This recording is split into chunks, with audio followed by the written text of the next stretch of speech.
Hello guys, and welcome to another video of physiology of skeletal muscle circulation. In this video we're going to the detail of the regulation of the skeletal muscle and all the details that you need for this topic. Let's start. So circulation of the skeletal muscle, when our body is at the relaxed position, so it means that we do not do any exercise or we don't use our muscle, only 5 to 10 milliliter of the blood goes to the muscle, to 100 gram of muscle. And when we're doing exercise, this amount can increase from 25 to 50 fold. So what does it mean? It means that our body thinks smartly. So they understand when some part of the body does not need huge amount of the nutrition and oxygen level, so they will not perfuse them, and it's very wise thing. And how they do that? So we already explained that when the blood arrives to the terminal arterioles, there is a meta-arteriole between the arterial system and the venous system, and in the meta-arteriole we have precapillaries, sphincters, and when there is no activity in these muscles, these precapillary sphincters are contracted, so the capillary bed will not perfuse.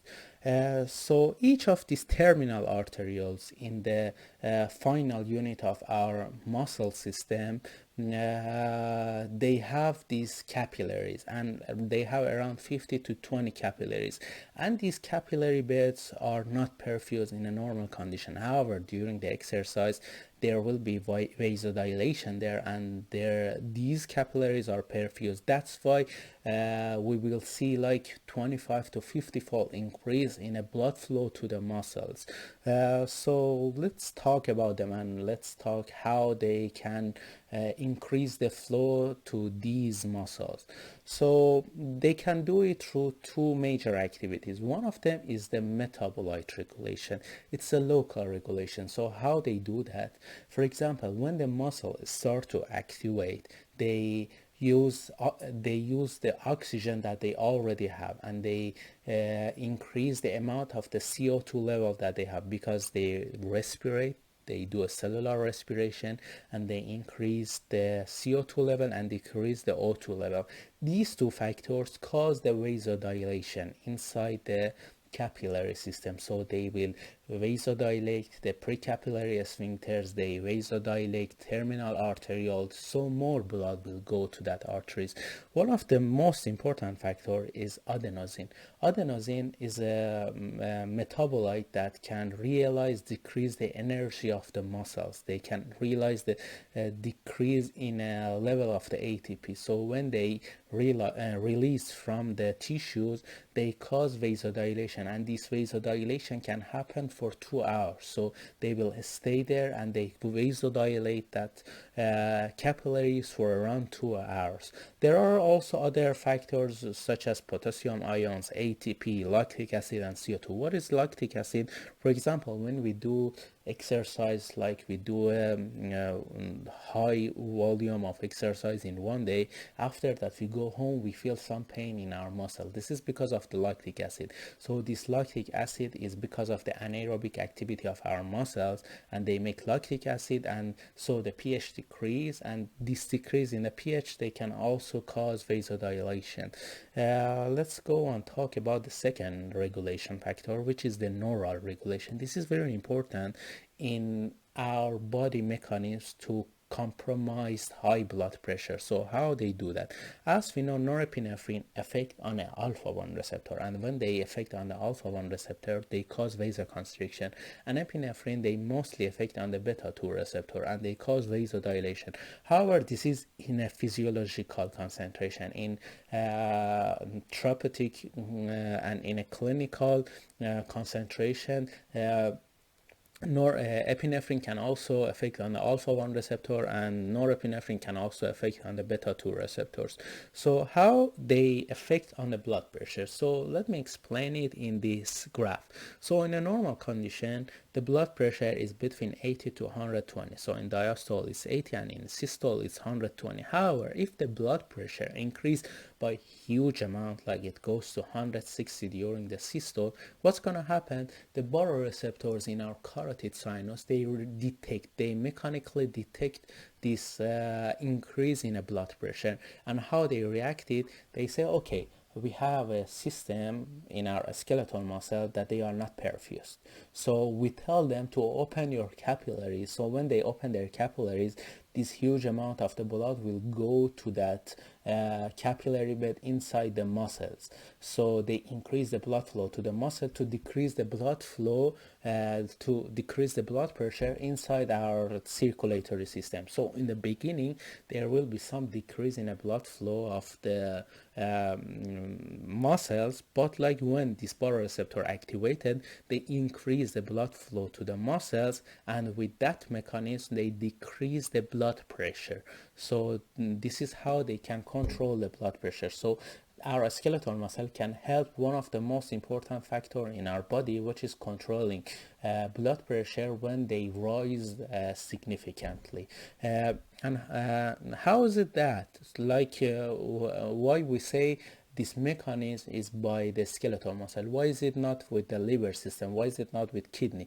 Because 1/3 of our body is muscle, and they literally most of the time they do nothing. So when they do nothing, blood can shift to that place in case of the emergency situation. So our skeletal muscle can affect our heart in two ways. First, with changing in a total peripheral resistance. For example, when we contracting our muscles, we increase the total peripheral resistance. Another example is this heavy lifting people. For example, when they do deadlift, you saw some of the picture probably on social media that, like, there is a video of the, like, very big guy that they do a deadlift, and that after that they did this deadlifting, they fainted. And why they fainted? Because the total peripheral resistance increased, and the venous capillary contract, so blood goes to the heart. However, when they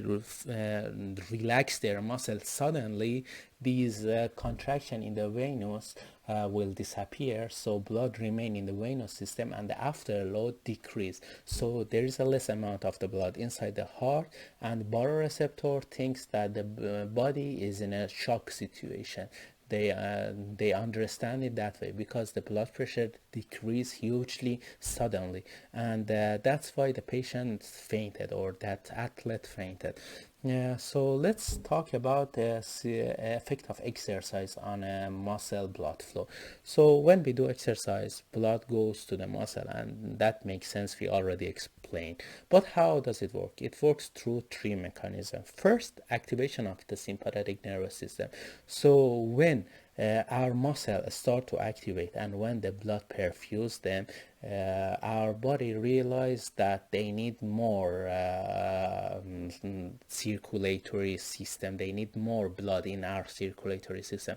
So what they do is that our heart start to pump more blood. When they pump more blood, they affect negatively on the parasympathetic nervous system. They affect on the vagus nerve, and they tell vagus nerve to stop giving parasympathetic. We don't need relaxation, we need to work. And sympathetic effect increase. So that's why they can activate sympathetic activation. And when they activate it, there is another system inside the muscle, and it's because of the increasing the demand of the muscle. So CO2 increase, they cause vasodilation, as we explained. So more blood will go to the muscle because of the vasodilation that happened there.